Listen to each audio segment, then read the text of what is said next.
کہ آپ نے کسی کو ملازم رکھنا ہو تو اس کے لیے طریقہ کار کیا ہے کہ دو صفتیں دیکھیں. نمبر ایک، وہ قوی ہے یا نہیں. قوی کا مطلب یہ ہے کہ جو کام آپ اس کے حوالے کر رہے ہیں وہ اس کو جانتا بھی ہے یا نہیں. آپ اگر کمپیوٹر کا کام اس کے حوالے کر رہے ہیں تو اس کی جسمانی صحت اور خلوخال کی آپ کو ضرورت نہیں ہے، آپ کو اس کی کمپیوٹر سکلز چاہیے.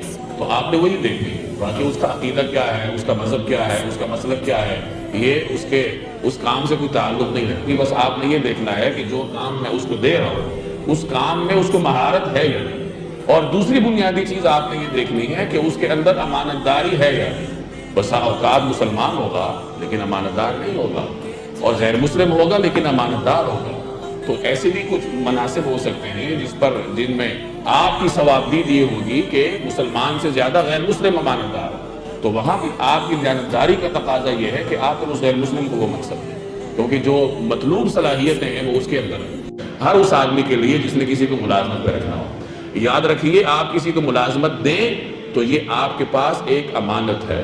یہ منصب بھی ایک امانت ہوتی ہے. اگر سفارش کی بنیاد پر نااہل کو کوئی حوالے کرتا ہے تو پھر منصب دینے والا قیامت کے دن اس سے بھی باز پرس ہوگی. تو وہ یہی دو صفات دیکھ کر حوالے کیا جاتا ہے کہ جو منصب آپ کسی کو دے رہے ہیں اس سے متعلقہ کام یہ آدمی جانتا ہے یا نہیں، اور دوسرے نمبر پر امانت دار ہے یا نہیں.